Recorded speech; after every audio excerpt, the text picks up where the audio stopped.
Programın akışını arz etmek istiyorum. Programımız kelam yapacak ve programımız dua ile sona erecektir inşallah. Kur'an-ı Kerim'i okumaları için Hüseyin Taş hocamızı sahneye davet ediyorum. Ya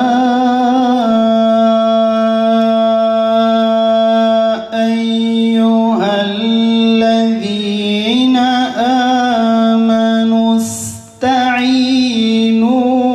bis-sabri ve's-salâh.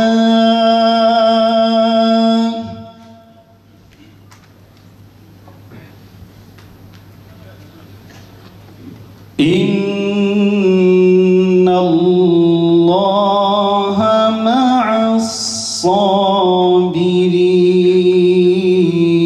ma'as-sâbirin. Bel ahyâ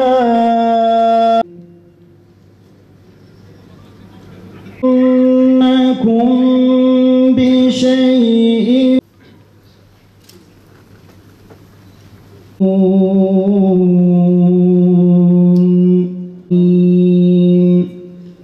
سبحان ربك رب العزة عما يصفون وسلام على Baba, gördün mü senden sonra? İsra çamudini ferah seknu hedane nazlaki jilev evqad malin ferah zepir devran der baskerin gelek kunu der baskerin yek yek tarihi askerin jilev evqad malin ferah yek yek tarihi askerin jilev evqad malin ferah Kerbela be khine şüşte jilev evqad malin ferah jilev evqad malin ferah jilev evqad malin ferah İro roja Kerbela'ye İro roja Kerbu Bela'ye Brasti dehe Muharrem'e hatta roja Kerbela'ye be keyfi, be şahi, be mevludu, be sersali peş vakt medkir peşvaziya ve medkir lebele pişti Kerbela dehe Muharrem'e bu matem pişti ki Muaviye vefat dike Yezidi aleyhi la'ne xilafete xwe ilan dike o naxwaze zaman li ser her derbas bibe ferman dişine Medina Münevver ji waliyê xwe re dibe hûnê ji Hüseynê kurê Elî bi'atê bixwazin heger ku bi'at neke gerek hûn wî bikuşin serî wî şerjêkin serî wî ji mir bişînin û ehliya beyta wî jî wî hawî bikin جبوك ببا عبرتي عالم واليه مدينة بعاتج حضرت حسين دخوازه اما هيهات جزالم آره حسين تجاري بعات دكن حاضر يا خو ومالبات اخوتك در مكان مكرم شخه مگويا مها محرمه مها حجاجايه نيتاوي هيا حجي بك احرامي خوي حجي لخوتك در مكان مكرم عمره خوي طواف دكه حجة تمتع دوين قبيده شخد بريده 10,000 12,000 16,000 مكتوب اهل كوفه حسيت حسين شاندبو اي حسين تلكيري يزيد عليه اللعنه السريمه بيا حاكم وحكم دار بيا خليفه ام بيعات جرناكن ام 16,000 انسان لشكر حاضرن ام لبنداتنا كتوري بفي تيكف سريمه بفي سروكيمه ام البيتا ورن الوقوف نها ام الميجا جمعيجي ناكن لورا خليفة متنا حضرت حسين جبوك في دورمي araştırmış bike pısmame khoy Müslim bin Akil dişine Kufe Müslim bin Akil ter Kufe 12,000 insan toptu be o 12,000 insan li Kufe ji Hazreti Hüseyin Rabiat dikin pişti ve manzarayı dibine haber ji Hazreti Hüseyin dişine Hazreti Hüseyin niyetavi hacce hebu ama li ve dara hacca khoy betal dike برای خود ده کوفه دريده خبرتي أهل كوفة جحدا خو بقريانه أهل كوفة بيزيد را ديسا صلحو anlaşma çekirne أهل كوفة بس مامت مسلم من عقيل لكوفة شهيد كريه لورا يزيد عليه اللعنة بيش كنت بيد حسكو حضرت حسين بآل کوفه درن ابن زیاد قمانداره کی ظالم بو والی بصرای بو و دیشینه کوفه دبیج نهاشون ده هم والی بصرای هم ای کوفه توی و هر الوی درا لبنده حسین بن لورا حسین تیوی درا لازمه یا حسین جمر بیعاته بکه یا جی سریوی شرجه که سریوی بشینه جمر شامی ابن زياد تي كوفي وان انسانا توب دكه كوفانا بيعات احدا بيعات مكتوبه نامه بيعات حضرت حسين شاندبو لبلي خلق وقروك خلق فروتي خلق كباوي وشهيد كريه براوي حسن افنديه جوان جنتي بو شهيد كريه او تشاف موكي مقامات كن لورا يزيد بشتكو ببو خليفة پره و پرتاله دشاند جوان در دشاند گوفه نشاند جبوی هاوی وانا برای خوش يزيد وگراند بو بشتی چاو يزيد و عسکری يزيد و ابن زياد کرن وانا ج احد و سوزه خو ودگرن هایا حضرت حسین جویاتو نبو در نفگی ریده خبره به مسئلهش حضرت حسین تی شهادتا مسلم بن عقيل حضرت حسين متأثر دكه قدي مسلم بن عقيل براي ويد بي يا إمام أم تخازنكو أم هارن حيفا براي خوا بسينن أهل كوفة شما بيزن من المكر وك مقو جد طرف رب عالم قدر كي هاتبو تاين كرن إمام حسين بر ببي قدري درن ابن زياد كو أز حرم سر حسين تبكو أهل قوفيج بش من بقرة لورا حسين تورني پیغمبر عليه الصلاة والسلام لورا حسين كري إمام علي لورا حسين هيل الدنيا رسول خدا عليه الصلاة والسلام قوتيه حسن وحسين جنتين أفندي جنجي جوان جنتين جبوي هاوي رادبه كري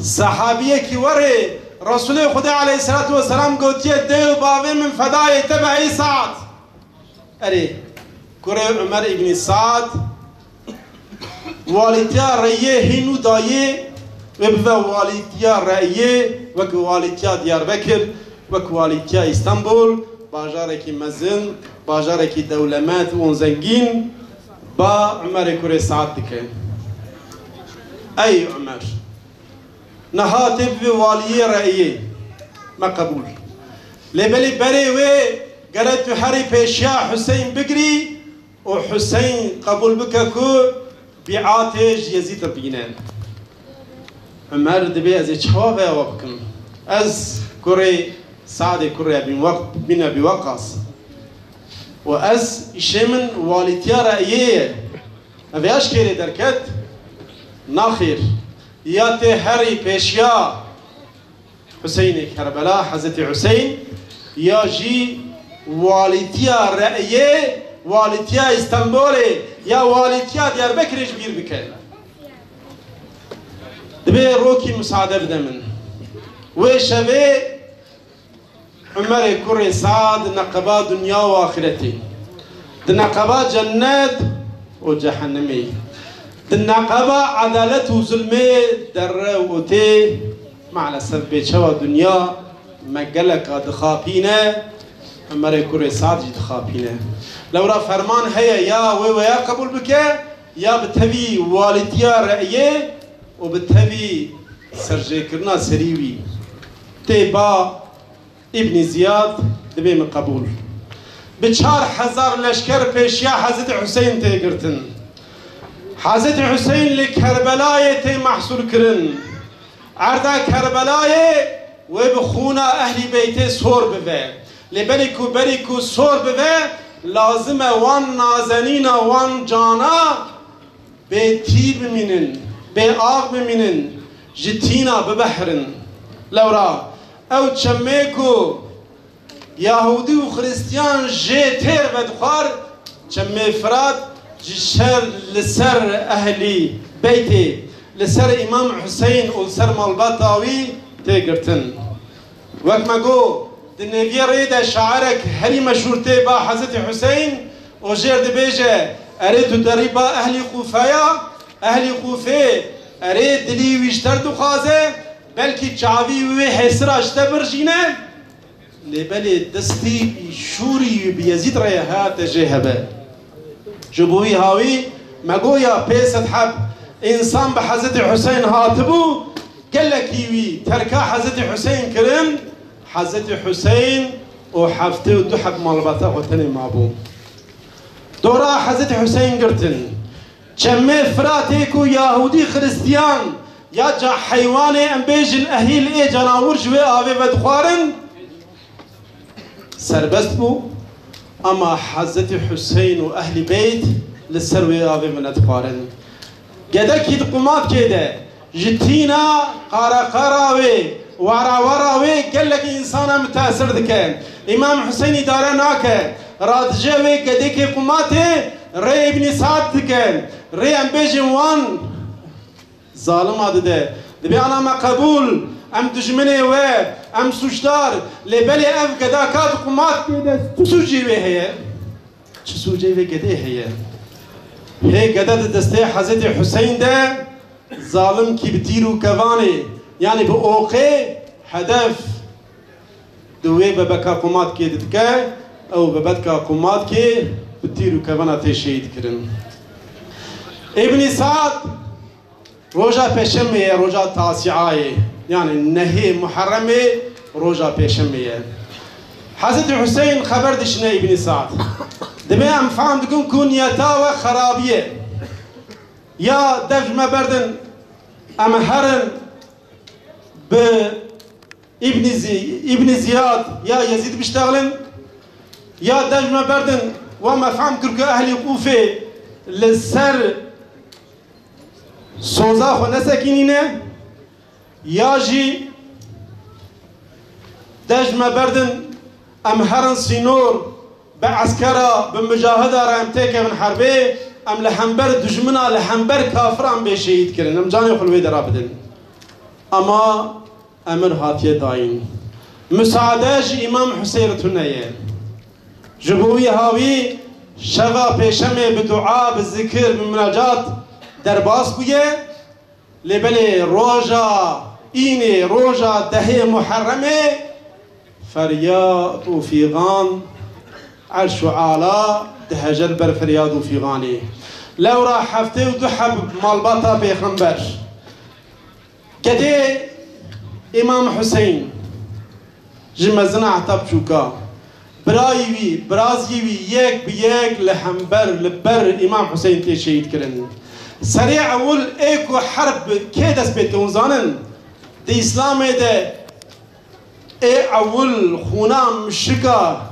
رجان يكيه صعب بنا بوقاسه دفي مسألة ده ايكو اول ديرو كواني اوقي دافي حضرت حسين ودبي برا شر دس بيبكا مع الاسف عمر كوري سعده شر دس بيبكا يك بيك صحابيه اهل بيتي فدایی اهل بیت لبا امام حسین یک بیک دکوین شهید دبن انسون امام حسین دمینه اوجی در تی میدان جنگه لبلی ظالم و دجمن قبیله کی بتنه نکر بو امام حسین شهید کرانا جبوی هایو گوتنه هر قبیله کی برا زلامه کی تایم بکن 10 قبیله 10 حب زلام وان هر 10 زلامه به هفره بتیرو کوانا بشورا بمزراغا امام حسین شهید دکن 33 حب درب مزراغه 34 حب درب شورا درب قلچا لناشه امام حسین دکبه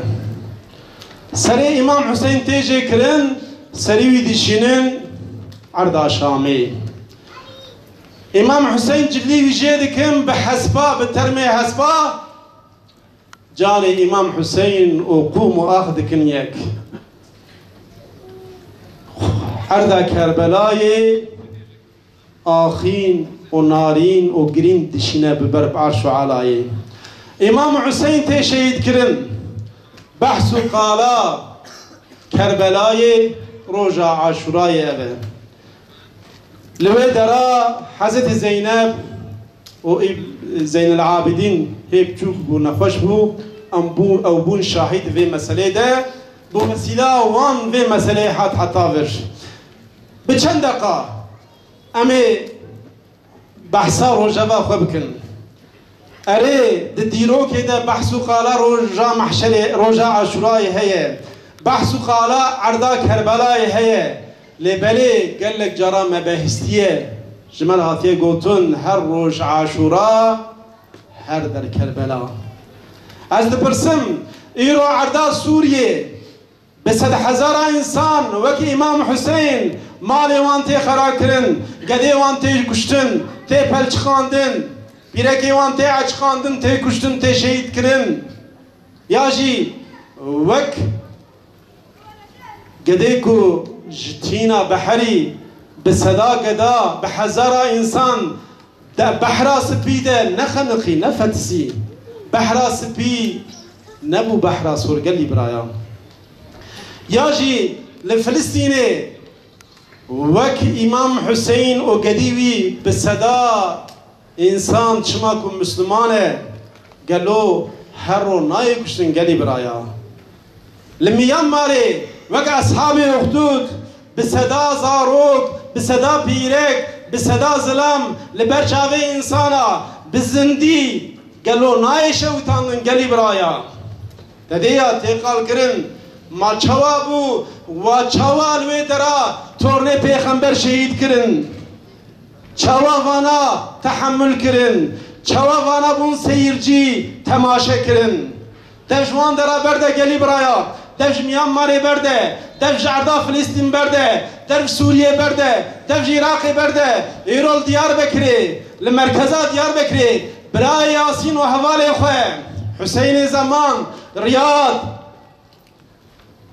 وك امام حسين قالوا بالشورى بكيرا بساطورا نهاتن عشقاندن نهاتن بلشقاندن قالي برايا جقاتي سسيان نهاتن آويتن بيشوال سر ترمي سر ناشي امام حسين حسب درباس بو لسروان براي ما بعربا درباس نبون قالي برايا نهاتن شوتاندن قالي برايا بكيت برسم لديار بكر لعرداد ديار بكر بمليون مسلمان تنبو لروحاية لموشي لقزلتبي لحزقي لباطماني لكردستاني لتركستاني ب100,000 بمليون مسلمان كس قالوا بفي مسألة نحس يا قالي برايا ياسين أوجوك إمام حسين معصوم بو حفظ الصالي بو خندوالي قرآني بو رشواني پیغمبر بو توزواني دعوة امام حسين بو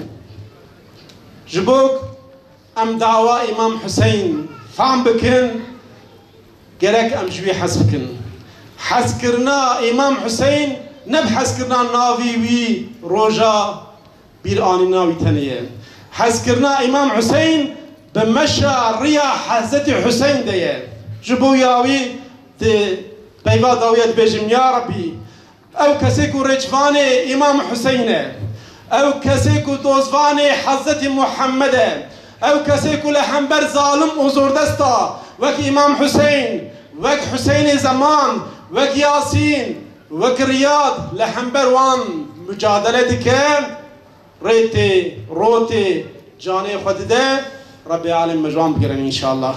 خدا عالم رجاء وقبول بك دعائي وقبول بك. خدا عالم مشخير وبركتها رجاء محشوراي رجاء عاشوراي عرض كربلاء محرومك.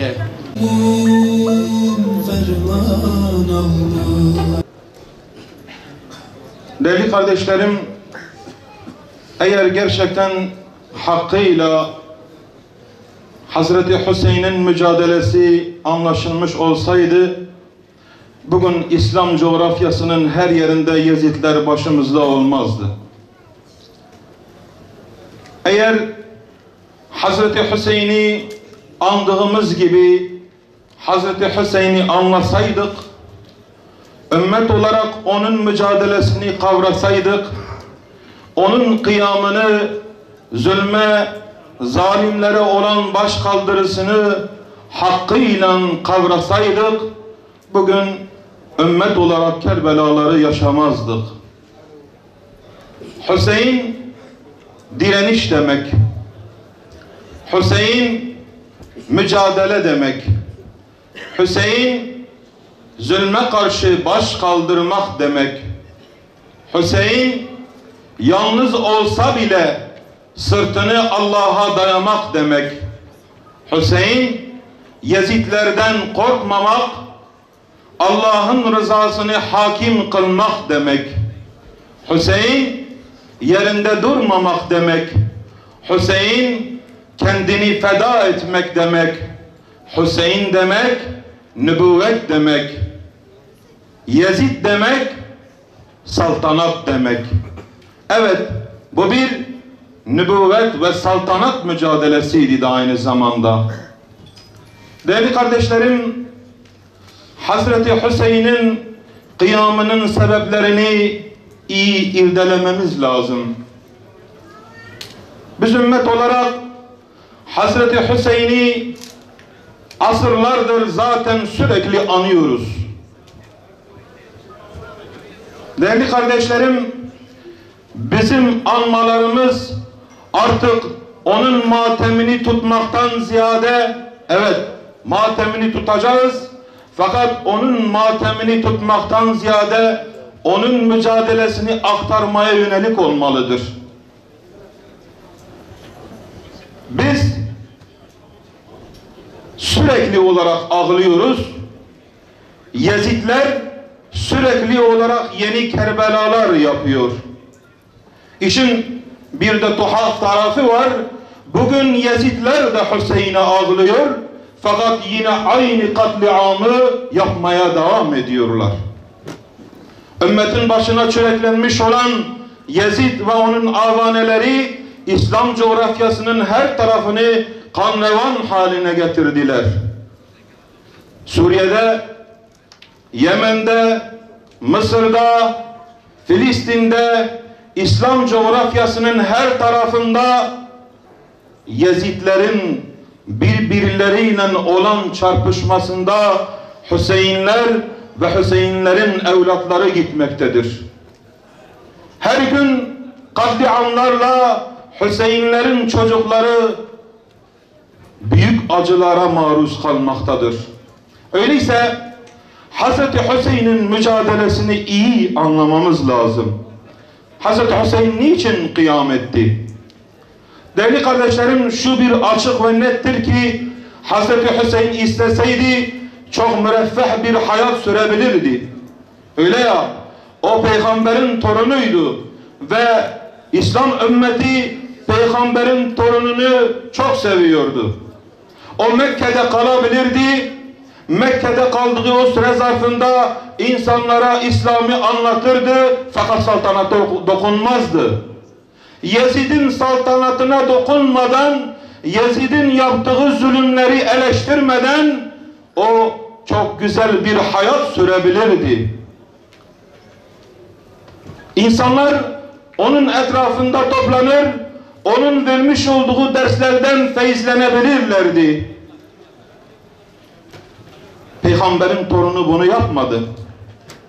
Peygamberin torununun omuzlarında dedesinin getirmiş olduğu vahyin ağırlığı duruyordu. Çünkü ortada bir Yezid vardı ve bu Yezid Müslümanlara kendi saltanatı için zulmediyordu. Yezid Hüseyin'i kendine tehdit olarak görüyordu. Halbuki sahabelerin çocukları vardı. Yezid neden onları tehdit görmüyordu da Hazreti Hüseyin'i tehdit olarak görüyordu? Çünkü Hazreti Hüseyin nübüvvetin temsilcisiydi aynı zamanda. Hazreti Hüseyin aynı zamanda vahyin temsilcisiydi. Hazreti Hüseyin zulmü, zalime karşı baş kaldırmayı aynı zamanda bir onur sayan, bir izzet sayan bir neslin ürünüydü. Ondan dolayı Yezid iyi biliyordu ki bu damarlarda bu kan durduğu müddetçe onun saltanatı tehlikededir. Ondan dolayı zorla ondan biat almak istedi. Hazreti Hüseyin'in belki de bize bıraktığı en büyük miras zalimlere biat etmeme mirasıdır. Eğer Hazreti Hüseyin diğer herkes gibi biat etseydi ne olurdu? Doğrusu Hazreti Hüseyin eğer biat etseydi yeryüzündeki zalimlerin, zorbaların, Yezidlerin sesi çok daha gür çıkacaktı. Mazlumların, mustazafların, ezilmişlerin, tevhid ehlinin sesi kısılmış olacaktı. Öyle ya, Hüseyin dururken, Hüseyin susarken biz nasıl ayağa kalkalım? Hüseyin bu omuzları, bu ağırlığı omuzlarına almazken biz nasıl olur da Yezidlere karşı kıyamı düşünebilelim? Onun için Hüseyin'in ayağa kalkması gerekiyordu. Hüseyin'in Yezid'e karşı, zalime karşı, zulme karşı bir baş kaldırı yapması gerekiyordu. Bu onun bir sorumluluğuydu. Çünkü Küfe'den gelen mektuplar, ona davet mektupları, ona aynı zamanda bu sorumluluğu daha ağır bir şekilde hissettiriyordu. Etraftan dediler, tecrübe sahibiydiler. Dediler ki gitme, gitme ya Hüseyin, Küfeliler sana ihanet edecek. Hazreti Hüseyin'in geçmişten yana bu konuda tecrübesi olmasına rağmen Hazreti Hüseyin gitti. Çünkü eğer gitmeseydi Hazreti Hüseyin bu noktada da büyük bir vebal altına girecekti. Öyle ya, insanlar onu çağırdı, insanlar onu Yezid'e karşı kıyama çağırdı. İnsanlar gel biz senin etrafında birleşelim dedi.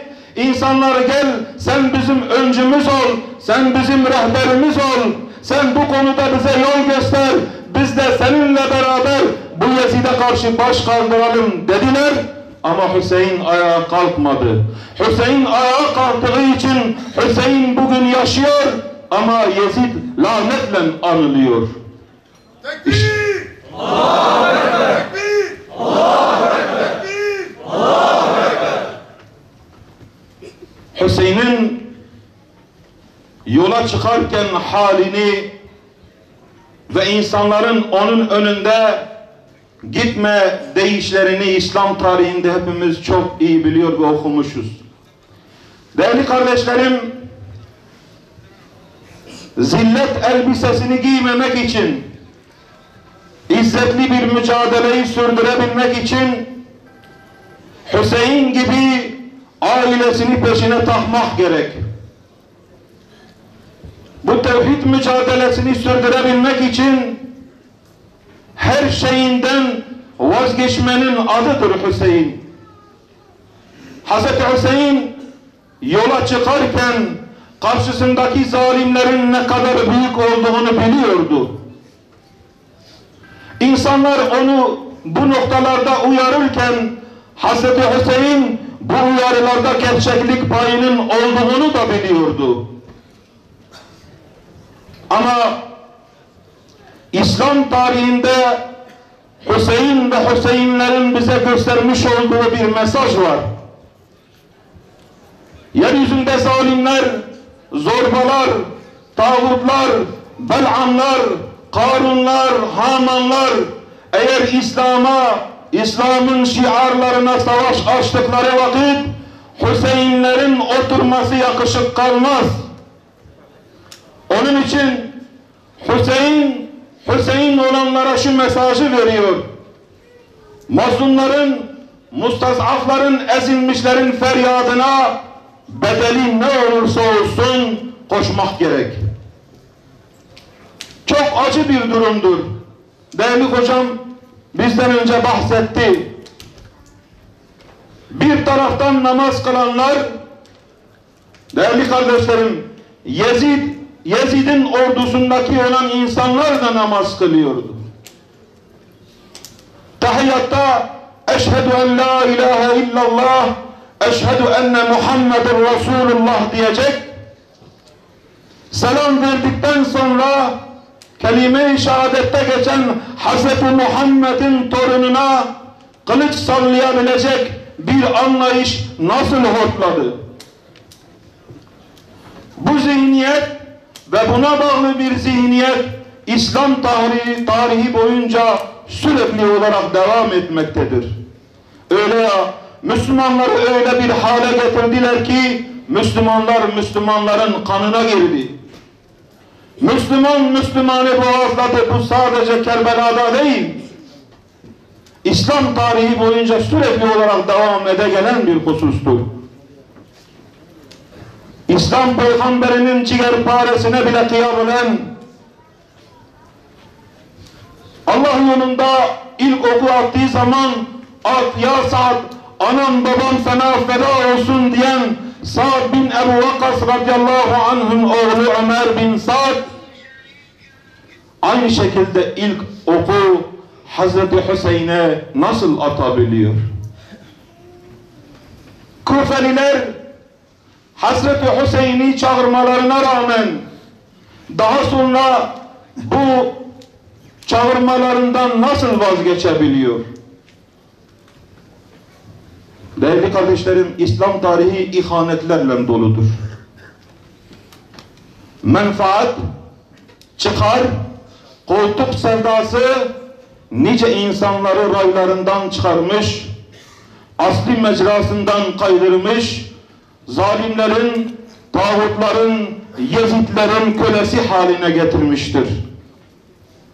İşte bugün İslam coğrafyasında Yezidlerin, Ömer bin Sa'd'ların, Ziyad'ların ve bu hainlerin mensubu olduğu zihniyet Müslümanların başına bela olmuş ve Müslümanların kanını tıpkı Kerbela'da olduğu gibi olup akıtıyor. Biz ya Kerbela'dan ders alacağız, ya Hazreti Hüseyin'in mesajından ders alacağız. Şunu netlikle söylüyorum, Hazreti Hüseyin'i, onun mesajını anlamak için ağlamak yetmez. Hazreti Hüseyin'in mesajını anlamak için onun gibi direnmek, onun gibi zalimlere baş kaldırmak, onun gibi zorbalara baş kaldırmak gerekir. Ancak böyle Hüseyin olunur. Hazreti Hüseyin'in mücadelesi ve kıyamını biz dosdoğru bir şekilde anlamadığımız zaman, o zaman bazen kendini bu şekilde, bu noktada Hazreti Hüseyin'in askeri olarak gören bizler, Müslümanlar olarak, ümmet coğrafyası olarak söylüyorum, bir bakarız ki farkında olmadan Yezid'in safında olmuş oluruz. İşte bundan dolayı bugün ümmet paramparça bir hale gelmiş. İşte bundan dolayı bugün ümmetin coğrafyası kan revan haline gelmiş. Suriye paramparça oldu. Taş üstünde taş, gövde üstünde baş kalmadı. Evler tarumar oldu. İnsanlar hicret etti. Kimisinin namusu elden gitti. Bugün Yemen'de çocuklar açlıktan perişan bir hale geldi. Yemen'de Müslümanların arasındaki olan bu kavga öyle bir hale geldi. Hazreti Hüseyin'in çocukları, az önce hocam anlattı, nasıl ki bebek olarak böyle katledildi, aynı şekilde bebekler katlediliyor, açlıktan ölüyorlar. Mısır'da yine Müslümanların başına gelen Yezid gibi bir zihniyet Müslümanları bu şekilde katlediyor. Değerli kardeşlerim, bizler Hazreti Hüseyin'in bu mücadelesini iyi anlayabilmek için ve bu yola çıkmışken zalimlerin, zorbaların tehditlerinden asla korkmamamız lazım. Hüseyin demek cesaret demek. Hüseyin demek baş eğmemek demek. Hazreti Peygamber'in torunu olan Hazreti Hüseyin zalimlerin, Yezidlerin tekliflerine boyun eğer mi? Bütün ailesinin katledilmesine rağmen, Ehl-i Beyt'in katledilmesine rağmen Hazreti Hüseyin gitmiş olduğu bu yoldan dönmemiştir. Hazreti Hüseyin'in mücadelesi hilafeti ele geçirme mücadelesi değildir. Hazreti Hüseyin'in niyeti sadece ben yola çıkayım, şehit olayım mücadelesi de değildir. Bütün bunları elbette ki içinde barındırır. Ama Hazreti Hüseyin'in mücadelesi onun deyimiyle helalı haram kılan, haramı helal kılan bir zihniyete karşı bir mücadeledir. İşte bundan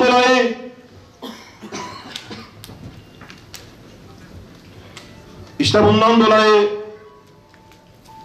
Hazreti Hüseyin'in bu kıyamından Müslümanların bu noktada gerekli dersleri artık hayatlarına yansıtmaları lazım. Hüseyin'in mücadelesini biz gelecek neslimize anlatmasak, onun zalimlere, zorbalara karşı olan mücadelesini, başkaldırısını anlatmasak, bu zulüm her zaman böyle devam edecektir. Kerbela'dan beri nice Kerbelalar yaşandı. Ümmetin başında sürekli olarak Yezidler geliyor. Bu bizim bir kaderimiz değildir. Değerli kardeşlerim, vallahi bu bizim kaderimiz değildir. Sürekli olarak İslam coğrafyasının başında Yezidlerin olması bizim kaderimiz değil, bizim Hüseyin'i anlamamamızdan kaynaklanıyor. Eğer biz hakkıyla bunu kavrasaydık, zalimlere karşı dik durmayı cihadın zirvesi olarak addetseydik ve bunu hayatımıza yansıtsaydık, bugün zalimler ve zorbalar Müslümanlara bu şekilde pervasızca saldırma cüretini gösteremezlerdi.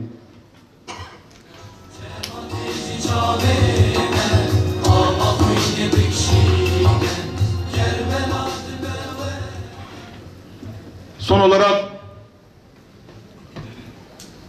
şunu tekrardan hatırlatmayı bir vazife olarak biliyorum.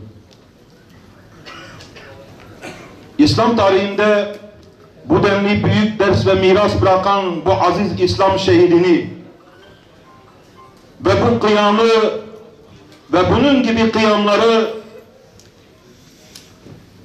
net bir şekilde anlayıp gelecek neslimize aktarmamız lazım. Hüseyin'in mirasına sahip çıkmamız lazım. Hüseyin'in mirasına sahip çıkmadığımız zaman, Hüseyin'i sadece dilden sevdiğimiz zaman, değerli kardeşlerim, çok acı bir durum, bizim Küfe'den farkımız kalmaz. Çünkü Küfelilerin de Hüseyin'e olan sevgisi dildeydi. Şair Feraz Dağ'ın dediği gibi kalben sevebilir ama kılıçları sana karşı. Onun için bizim söylememizin de, eylemimizin de, amelimizin de, elimizin de Hüseyin olabilmesi için bizim anlayışımızın da Hüseyin gibi olması lazım.